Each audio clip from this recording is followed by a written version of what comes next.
მოგესალმებით. დღეს გთავაზობთ გავისაუბროთ გულ-სისძარღვთა ავადმყოფობების ფსიქოსომატიკაზე და ცენტრალური ადგილი დავუთმოთ ისეთ პრობლემას, როგორიც არის ინსულტი და მეორე იყოს ჰიპერტონია. ასევე ამ განხილვის მსვლელობისას ჩვენ კარგად დავინახავთ სხვა ავადმყოფობების სპექტრსაც, განსაკუთრებით მივალთ შაქრის დიაბეტის ფსიქოსომატიკის ერთ მნიშვნელოვან ხაზამდე, კარგად დავინახავთ ამ ხაზს.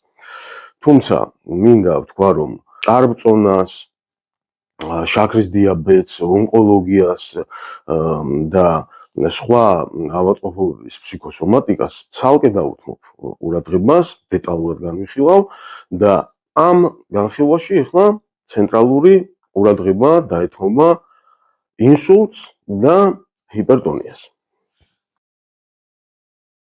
ეს პირობითად ხერხემალი, ტვინი, ასევე უნდა ითქვას, რომ ჩვენი ესე იგი ცენტრალური ნერვული სისტემა, რომელიც თავის ქალასთან მდებარე ზონას ტვინის უერთდება, ესეთი სუბსტანცია რეტიკულარული ფორმაცია ეწოდება. ესეთი რეტიკულარული ფორმაცია, ეს არის ასე ვთქვათ ნეირონების ნაკრები, ასე ვთქვათ, რომელიც გარკვეულ ოპერატიული ცენტრის როლს ასრულებს ცენტრალურ ნერვულ სისტემაში, უერთდება შემდგომ ჰორმონალურ სისტემას ორგანიზმის და აქედან აი ამ რეტიკულარული ფორმაციიდან მთელი ჩვენი ესე იგი ტვინის აი თვალებამდე, მთელი ტვინის გასწვრივ გადადის ესეთი სხივები, ესეთი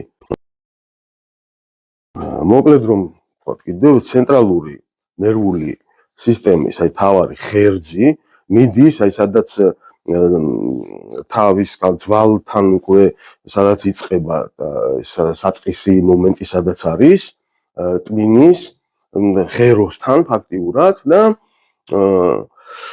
იქ არის შექმნილი ესეთი რეტიკულარული ფორმაცია, საიდანაც მთელ ტვინზე ესე გადადის ეს სხივები, გადადის ეს ცენტრალური ნერვული სისტემა.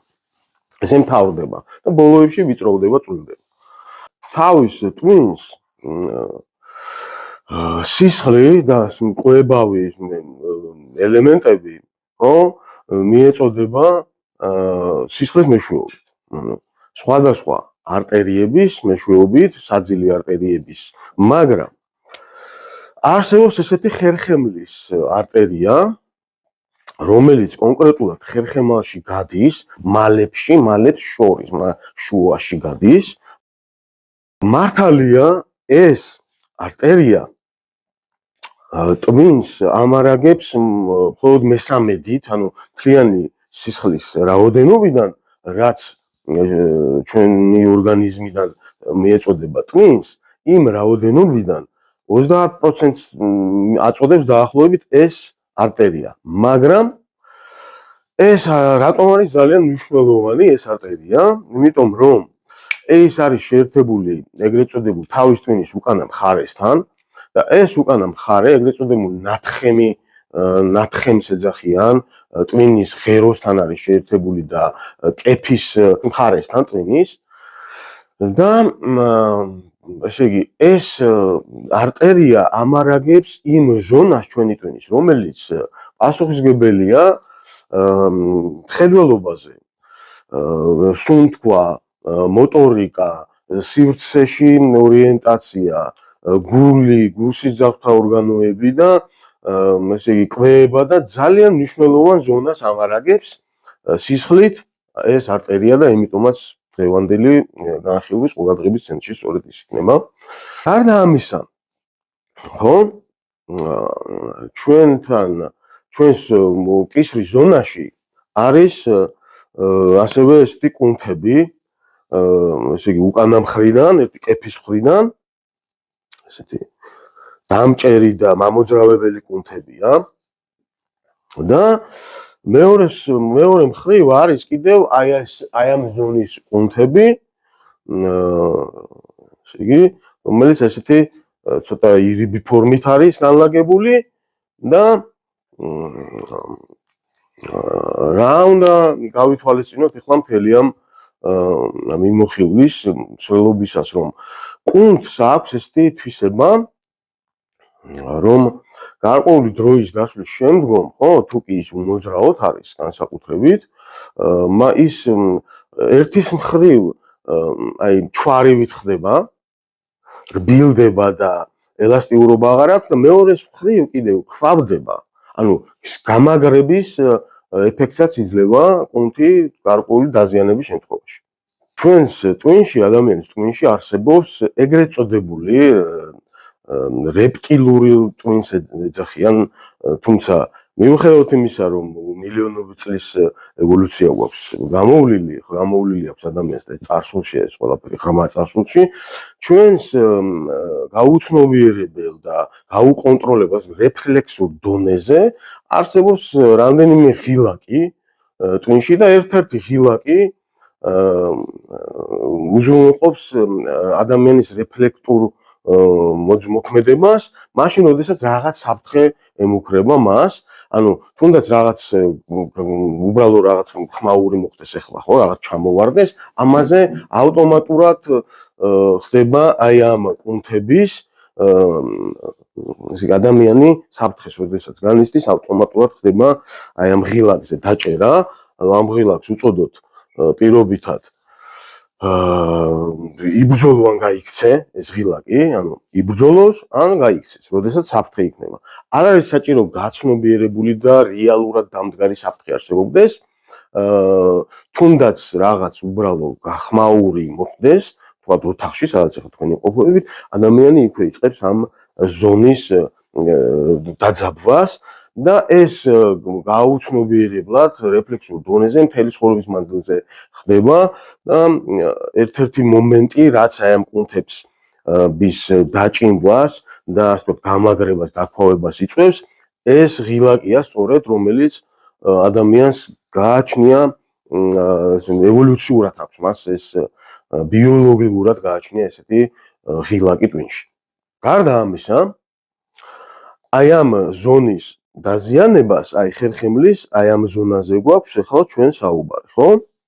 როდესაც აი ამ კუნთების გარდა, ხო, ხერხემლის ესეთ აი აქ მალის გადაჭიმვას, ხო?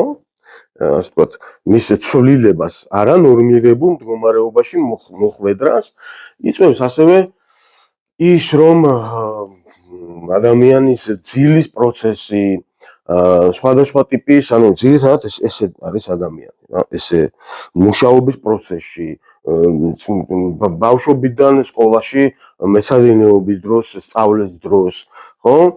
ეხლა მით უმეტეს ეს ტელეფონებში ვარ, ყველა ესეა, ხო? ესე ვცხოვრობთ ფაქტიურად, ამიტომ ეს მომენტი აი აქ ხერხემლის მალის გადაჭიმვა ავტომატურად ხდება. არ არის სავალდებულო და აუცილებელი, რომ ადამიანმა რაღაც მექანიკური ტრავმა მიიღოს, თქვათ, რაღაც უბედური შემთხვევა დაემართოს და ისე დაუზიანდეს. ეს ბუნებრივად ეს სისტემა განაპირობებს იმას, რომ ბუნებრივად უზიანდება ბევრ ადამიანს ეს ადგილი და იწვევს აი აქ ცხიმის დაგროვებას რო ეძახიან, ხო?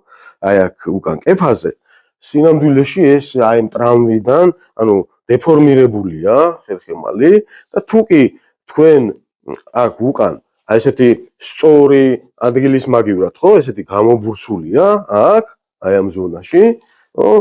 ეს იმას ნიშნავს, რომ ასე ვთქვათ, ოსტეოქონდროზი უკვე აი ამ ფორმით არის გამოხატული ადამიანის შემთხვევაში და ეს უმეტესობა ადამიანებს ესე ჭირთ. ანუ აქ თუ კი არის ცხიმგროვა, ხო, ეს იმას ნიშნავს, რომ იმ ადგილას გროვდება, სადაც ბევრ ადამიანს აქაც უგროვდება ხოლმე ამ ადგილას. სხვადასხვა ტერმინებით და სხვადასხვა გამონათქვამებით მოიხსენიებენ ხოლმე ამ ცხიმგროვებს, მაგრამ სინამდვილეში ეს აი ამ გამრუდებული ხერხემლის პრობლემის ბრალია. აი აქ რაც არის ხოლმე დაგროვებული ცხიმი. თუ კი ესეთი შეინიშნება თქვენთან, ხო? ხელიც რომ მოისმენს ადამიანი და თუ კი არ არის სწორი, ეს ამას ნიშნავს, რომ ესეთი პრობლემა არსებობს. რა ხდება ახლა პროცესში? ეს ხერხემლის ასე ვთქვათ, ცვლილება ფორმის, ეს გამრუდება, აი ეს ტრამვა იწვევს ამ არტერიის შემჭიდროვებას. ანუ ასევე ძალდატანება ხდება ამ არტერიაზეც. ანუ დეფორმირდება თვითონ ეს არტერია, აღარ არის მის ბუნებრივ მდგომარეობაში. შესაბამისად, თავის ტვინს აღარ მიეწოდება ის რაოდენობა სისხლის, რომელიც მას ჭირდება წეღანას ჩამოთვალეთ იმ ფუნქციონირებისთვის, ხო? ხედველობა, სუნთქვა, მოტორიკა, ანუ ტვინმა უნდა უზრუნველყოს პირველ რიგში საკუთარი თავის ნორმალური ფუნქციონირება. ტვინი იწყებს ზრუნვას იმაზე, რომ მიუხედავად ამ დაზიანებისა, მაინც მიეწოდოს მას საჭირო რაოდენობის სისხლი, იმიტომ რომ სისხლი პირველ რიგში ჟანგბადს აწვდის, ხო? ამ მიმართულებით ჟანგბადის მიწოდება ხდება სისხლით და პირველ რიგში ჟანგბადი აკლდება და რა თქმა უნდა სისხლი ასევე სხვა მკვლევარ ელემენტებს, ხო? მაგრამ ტვინისთვის ძირითადად ამ შემთხვევაში ჟანგბადის მიწოდება არის ძალიან მნიშვნელოვანი. ამიტომ ის იწყებს რითი, ესე იგი, გასცემს ბრძანებას, საკმარისია 1-2 წუთი ჰორმონი სისხლში გაუშვას და იწყებს გული აჩქარებას, ანუ იმისათვის რომ მეტი რაოდენობით მიეწოდოს სისხლი შესაბამისად ჟანგბადი, ამისათვის რა არის საჭირო, თუ კი დაზიანებულია აქ და შენელებულია სისხლის მიწოდება, ამისათვის საჭირო გული აჩქარდეს. ეს გარკვეულ ასაკში ხო მომეტებული პულსი, ეს იწვევს მომეტებულ პულსაციას გულის, რა თქმა უნდა. და შესაბამისად იწყებს გული უკვე მეტი რაოდენობის სისხლის მიწოდებას. მაგრამ პროცესი ხო გრძელდება, ეს პროცესის დაზიანების პროცესი ხო გრძელდება, ეს ყველაფერი, ხო, ეს მდგომარეობა, ეს ჩვენი ცხოვრება გრძელდება, ამიტომ გრძელდება ეს პროცესიც. შესაბამისად, ნელ-ნელა, ნაბიჯ-ნაბიჯ, დაახლოებით ეს 35 წლამდე იხდება მომატება ამ პულსაციის. ტვინს გააჩნია ასევე ესეთი თვისება, რომ დაკმაყოფილების შემთხვევაში ის იმ სპეციფიკურ ჰორმონსაც აწვდის სისხლს, რომელიც ერთის მხრივ ბედნიერების ჰორმონს ეძახიან და სხვადასხვა ჰორმონებს აწვდის, რომელიც სიამოვნებას ანიჭებს, კმაყოფილებას ანიჭებს ნერვულ სისტემას და გარკვეული ამას ანესტეზიური თვისებებიც აქვს იგივე ჰორმონებს.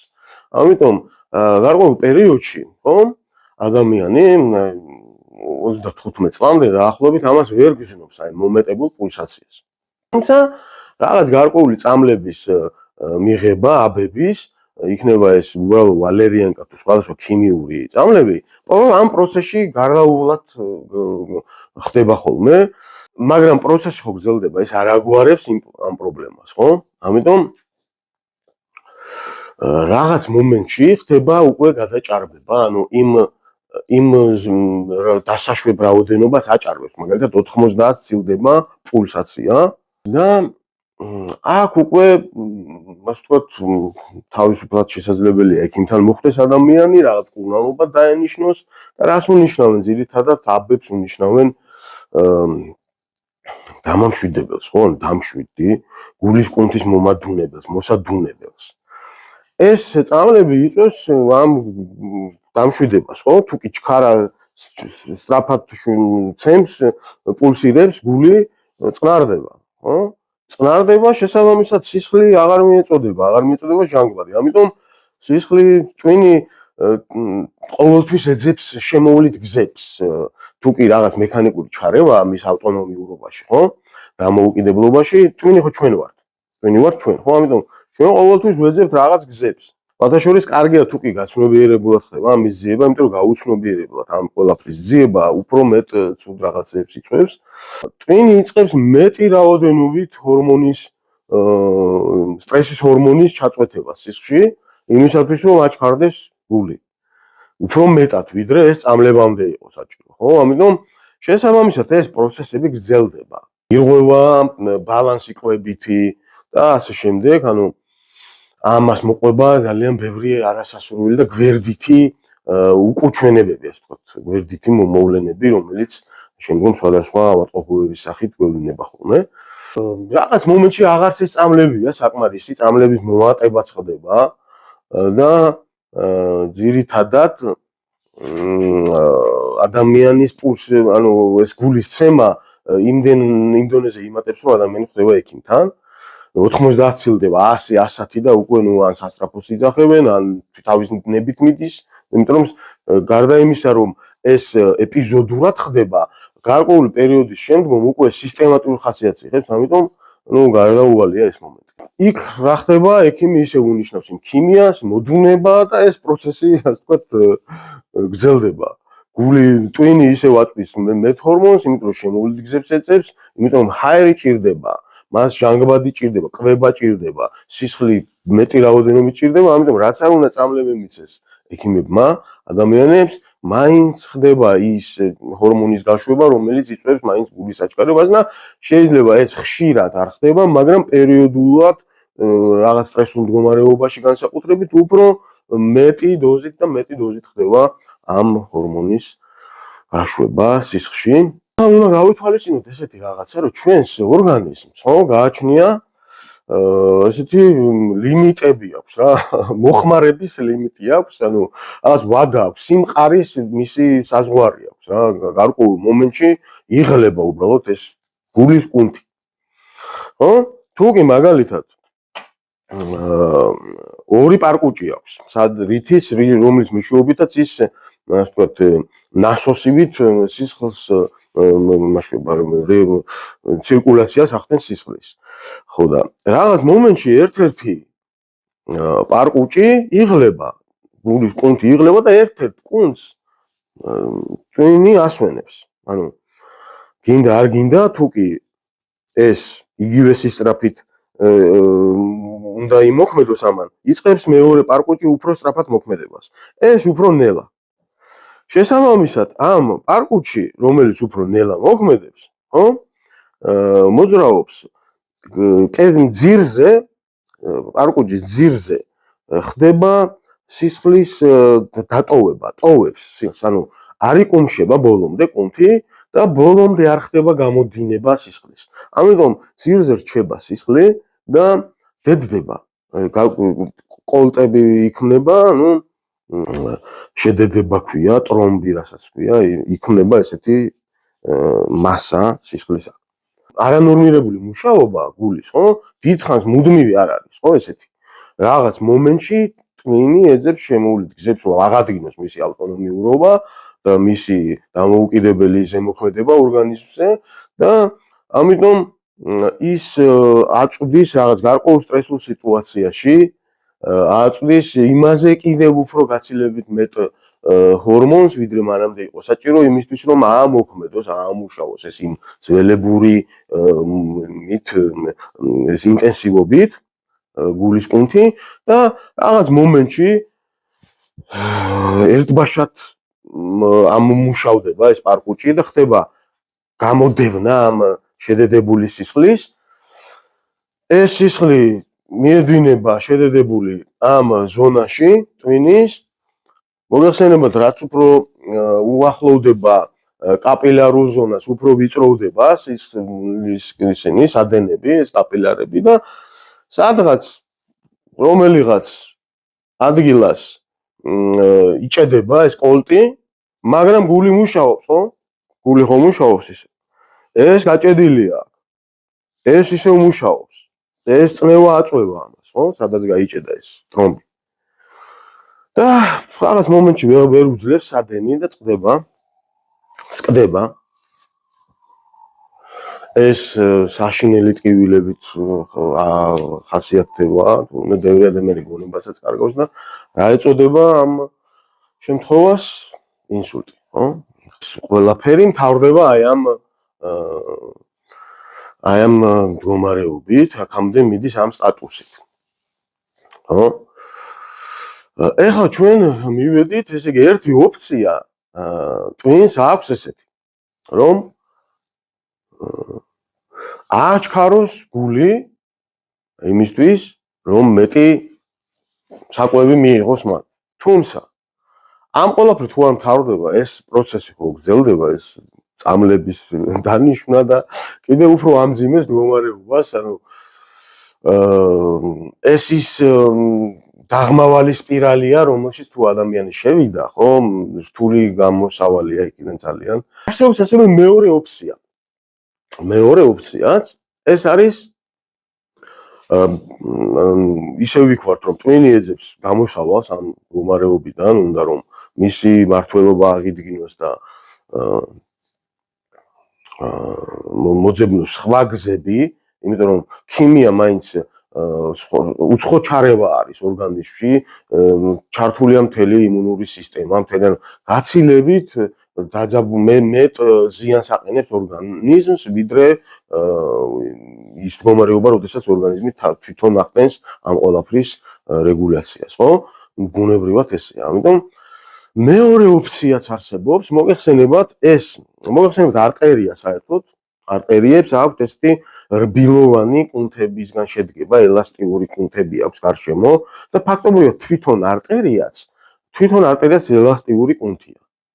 თუ კი არ იმუშავა გულის აჩქარების ამბავმა, არ გამოიღო შედეგი, პირიქით მიგვიყვანა ზიანამდე, ხო? ტვინი იწყებს მეორე ოფციის ჩართვას და ეს ოფცია გულისხმობს აი ამ არტერიის შევიწროვებას.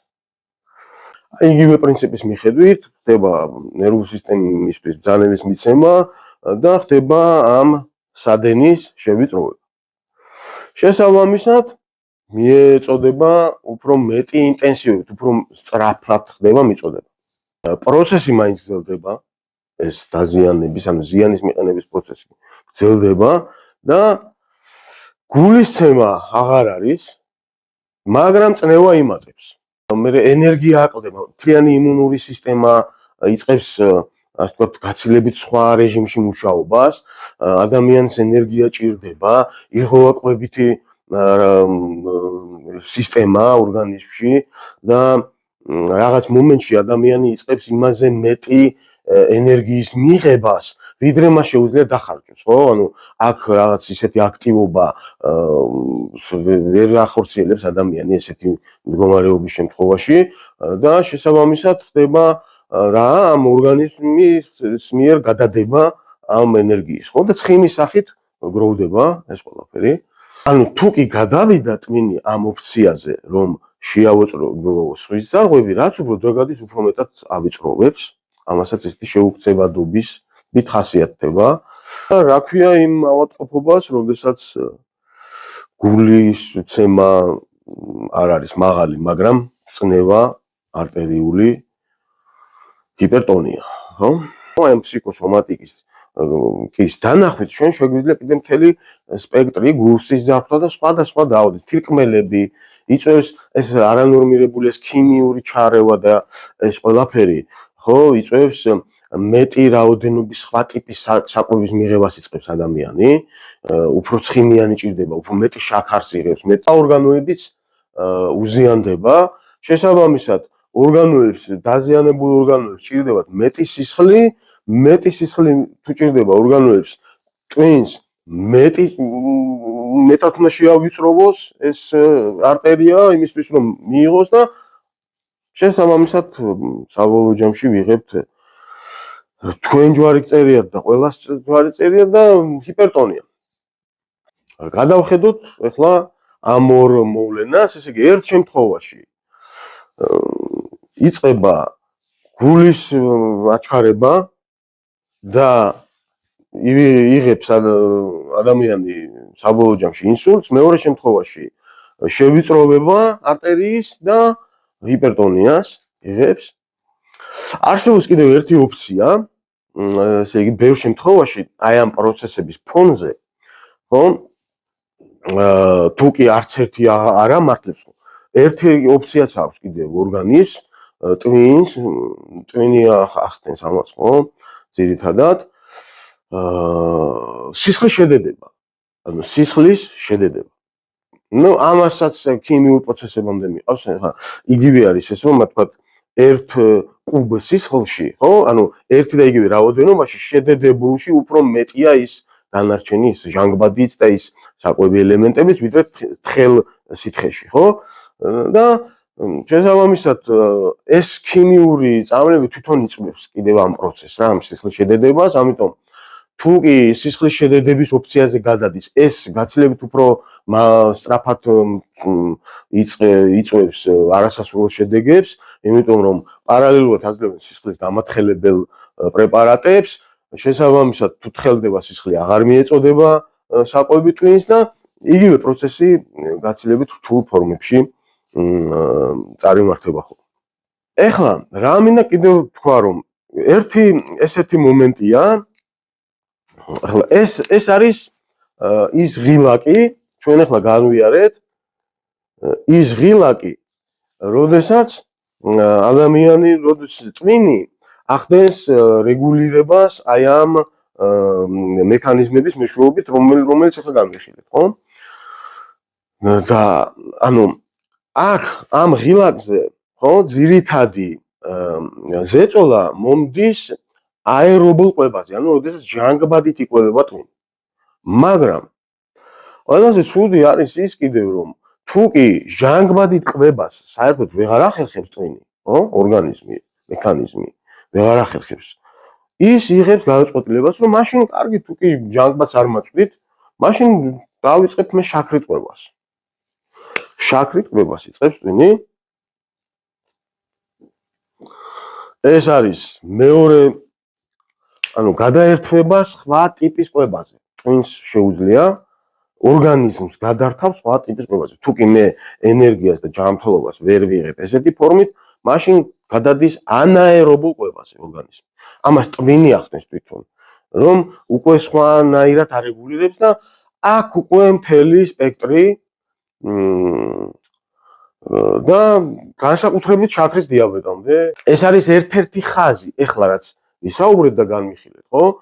ეს ფსიქოსომატური ხაზი შაქრის დიაბეტის ერთ-ერთი ხაზია, მე სხვა ვიდეოში შემოგთავაზებთ დეტალურად მთლიან სურათს ამ ავადმყოფობის ფსიქოსომატიკის შესახებ. რაც შეეხება ახლა ამ სურათს, რაც დღეს დავხატეთ, გულსიზართა ავადმყოფობების, ანუ ინსულტი და ჰიპერტონიის ფსიქოსომატიკას. და ღმერთის წყალობით თქვა და ყველაფერი კარგად დამთავრდა და ადამიანმა თქვა მოირჩინა ეს ყველაფერი. გასაგებია ეს მომენტი, რომ ან ისე იქნება, ან ესე იქნება, თუმცა ერთი კითხვა მაქვს ახლა. აი ამას რას უშვებით? აი ამას რა უნდა ვუყოთ? თუ კი აი ამ დანარჩენისგან განსხვავებით არც წამალი შველის, არც დიეტა, არც რამე, ანუ თუ კი ესი არ გააკეთე და თუ კი ესი არ გააკეთე, ხო, ეს კუნთები, ამას რა უნდა ვუყოთ სხვა? საერთოდ ეს სიარული, ხო? აი ეს სიარული გამაღიზიანებლათაც მიიჩნევა, იმიტომ რომ გადაიქცა რაღაც სიამაყის გამომხატველ ფორმად, სინამდვილეში ან პირდაპირ მნიშვნელობით ჯანმრთელობასთან უნდა დაუკავშიროს ადამიანმა. სიამაყე და ამპარტავნება რითი განსხვავდება ერთმანეთისგან. ასე იგი, ამპარტავნება არის, სიამაყეში ცუდი არაფერია თვითონ, მაგრამ ამპარტავნება არის, როდესაც სიამაყის საგანი არ აქვს ადამიანს, ანუ საამაყო არაფერი აქვს, მაგრამ მაინც ამაყობს და ეს უკვე ამპარტავნება არის. თუმცა ჩემი აზრით, იმიტომაც აღიზიანებს ადამიანებს, ხო, ანუ არაცნობიერად რომ ტკივა, მეორე ხო უფრო ტკივა, მეორე ხო გადიდებული შენ ხარ, მეორე არის გადიდებული მე. ხო, ამიტომ მე თუ რაღაც ტკივა, შენ თუ რაღაც ტკივა, მეორეს უფრო ტკივა. თუმცა ეს მომენტი მისაქცევია, ანუ თუ კი ფუნქციონალური დატვირთვა აქვს ეს სიარულს, ხო? თავაწეულ სიარულს. მაშინ კარგი, ანუ ჯანმრთელობის ფუნქცია თუ გააჩნია და თუ კი აი ესე გაცნობიერებულად ცხოვრობს ადამიანი. გისურვებთ ჯანმრთელობას, დღეგრძელობას და მადლობა ყურადღებისთვის.